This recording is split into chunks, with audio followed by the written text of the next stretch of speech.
അപ്പോൾ ഈ ഇന്നാണെങ്കിൽ നമ്മുടെ സിറ്റിയിലൊരു റാമ്പ് റേസ് നടക്കുന്നുണ്ട്, അതായത് ഒരു സ്റ്റണ്ട് റേസ് നടക്കുന്നുണ്ട്. ബൈക്കിൻ്റെയാണ്. നമുക്ക് ജോയിൻ ചെയ്യണമെന്നുണ്ട്. പ്രൈസ് എന്ന് വെച്ചാൽ 1,50,000 രൂപയുണ്ട്. അപ്പോൾ നമുക്ക് ഇപ്പോൾ അവരെ വിളിച്ചു പറയാം, കാരണം ജോയിൻ ചെയ്യണമെങ്കിൽ നേരത്തെ തന്നെ ബുക്ക് ചെയ്ത് വെക്കണം. നാളെ റേസ്. അപ്പോൾ ഒക്കെ അവരൊന്ന് വിളിച്ചു പറയാം. അപ്പോൾ നമ്മളാണെങ്കിൽ അവരെയൊക്കെ വിളിച്ചൊക്കെ പറഞ്ഞിട്ടുണ്ട്. അവരും പറഞ്ഞു നാളെ റേസ് നടക്കണത്. നാളെ ഒരു 9 മണി 9:30 ആകുമ്പോൾ റേസ് നടക്കും. അപ്പോൾ ഇപ്പോൾ പോയി നമ്മൾ പേരൊക്കെ സബ്മിറ്റ് ചെയ്യണം, എന്നാലേ നമുക്ക് നാളെ റേസിന് ജോയിൻ ചെയ്യാൻ പറ്റുള്ളൂ. അപ്പോൾ നമുക്കൊരു കാര്യം ചെയ്യാം, അങ്ങോട്ട് പോവാം.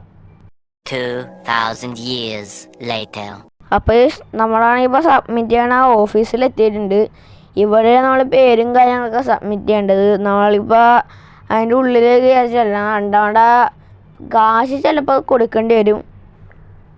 അപ്പോൾ നമ്മളാണെങ്കിൽ അവിടെ പോയി പേരും കാര്യങ്ങളൊക്കെ സബ്മിറ്റ് ചെയ്തിട്ടുണ്ട്. കാശ് കൊടുക്കണം പറഞ്ഞിട്ട് 1,500 കൊടുക്കേണ്ടത്. ഞാൻ കൊടുക്കണമെങ്കിൽ ഇത്രയും കൊണ്ട് പ്രതീക്ഷിച്ചായിരുന്നു, ഭയത്തിന് ഇത്ര ഉണ്ടായുള്ളൂ. അപ്പോൾ നമ്മളാണെങ്കിൽ ഇതേ വീട്ടിലെത്തിയിട്ടുണ്ട്. ഇപ്പോൾ നമുക്ക് വണ്ടി വീടിൻ്റെ സൈഡിൽ പാർക്ക് ചെയ്തിട്ടേ റെസ്റ്റ് എടുക്കുക. ഇപ്പോൾ റെസ്റ്റ് എടുത്തത് കാര്യമില്ല, ഇപ്പോൾ ഒരു 4 മണിയൊക്കെ ആയിട്ടുള്ളൂ. ഇനി നാളെ 9 മണി വരെ വെയിറ്റ് ചെയ്യണം. എങ്ങനെയെങ്കിലും ഇതിപ്പോൾ അറിഞ്ഞുകൊണ്ട് എത്ര നേരം വെയിറ്റ് ചെയ്യാൻ മടിയാണെന്ന്. എങ്ങനെയും വേഗം ആ സമയം ആയാൽ മതിയായിരുന്നു. അപ്പോൾ നമുക്ക് പോയി ഒന്ന് ഉറങ്ങാം. അപ്പോൾ ഇന്നലെ നമ്മളൊരു റേസിന് ജോയിൻ ചെയ്തിട്ടുണ്ടായിരുന്നു.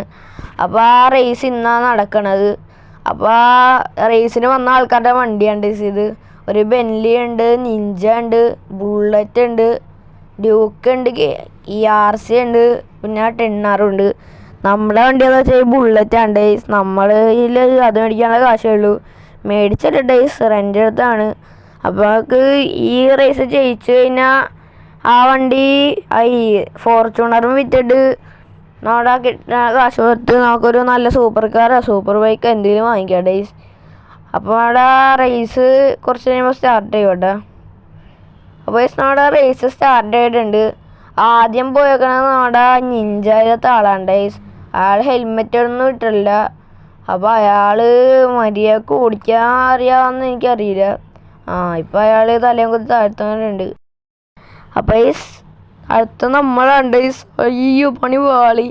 നമ്മുടെ ബുള്ളറ്റാണ്. എങ്ങനെയെങ്കിലും നമുക്ക് അടിവരെ എത്തിക്കണം കേട്ടോ.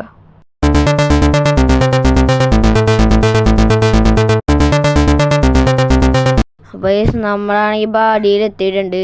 ഇനി അടുത്ത ആളുടെ തുടങ്ങാൻ പോണേണ്.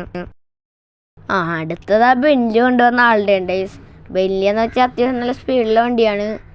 അപ്പോൾ ഇത്ര നേരം വന്ന ആൾക്കാർ ആരും ഹെൽമെറ്റ് വെച്ചിട്ടില്ല. അപ്പോൾ ഇയാൾ എത്തുവാന്ന് നമുക്ക് നോക്കാം ഡേയ്സ്. മിക്കവാറും എത്തുമായിരിക്കും. ആ ബെന്നിൽ കൊണ്ടുവന്ന ആളും ഈ റേസിൽ ജയിച്ചിട്ടുണ്ട്. അടുത്ത ആളെന്ന് വെച്ചാൽ ആ ZR കൊണ്ടുവന്ന ആളാണ് ഡേയ്സ്. പിന്നെ കാര്യം പറഞ്ഞാൽ മറന്നുപോയി. ഇപ്പോൾ ഒന്നിനേക്കാൾ മേലെ ആൾക്കാർ ജയിച്ചു കഴിഞ്ഞാൽ ആ ജയിച്ച ആൾക്കാരെല്ലാവരും കൂടി പിന്നെ ഒരു റേസ് ഉണ്ടാകും. പക്ഷെ അത് ഇന്നായിരിക്കില്ല ഡേയ്സ്, അത് വേറൊരു ഡേയിലായിരിക്കും. അപ്പോൾ ഇയാൾ വീഴുവോ ഇല്ലെന്നൊക്കെ നോക്കുക. ഇയാൾ വീണാൽ മതിയായിരുന്നു. ഇപ്പോൾ ഇയാൾ കണ്ട വലിയ കാര്യമൊന്നുമില്ല, നമുക്ക് മറ്റേ റേസ് ജയിക്കേണ്ടിയിരുന്നു. അയാൾ ജസ്റ്റിനൊക്കെ ഉണ്ട് പോയത്. അയാളും കംപ്ലീറ്റ് ചെയ്തിട്ടുണ്ട്. പക്ഷെ അയാൾ താഴെ വീണ്. അത് കുഴപ്പമില്ല, അയാൾ കംപ്ലീറ്റ് ചെയ്ത്. അതാണ് അപ്പോൾ അയാൾ ജയിച്ച്. അടുത്ത ആളെന്ന് വെച്ചാൽ KTM കൊണ്ടുവന്ന ആളാണ്. ഇയാൾ മിക്കവാറും വീട് വന്നാണ് തോന്നുന്നത്, കാരണം ഇത്ര ആൾക്കാർ ഒരുമിച്ച് ജയിക്കാൻ ചാൻസ് കുറവാണ്. അപ്പോൾ ഇയാൾ വീണാൽ മതിയായിരുന്നു. അപ്പോൾ ഇയാൾ വീണിട്ട് വലിയ കാര്യമൊന്നുമില്ല. അപ്പോൾ ഇന്നല്ല ഡേയ്സ് ഇതിൻ്റെ രണ്ടാമത്തെ റേസ് നടക്കണം, ജയിച്ചവരെല്ലാവരും കൂടി.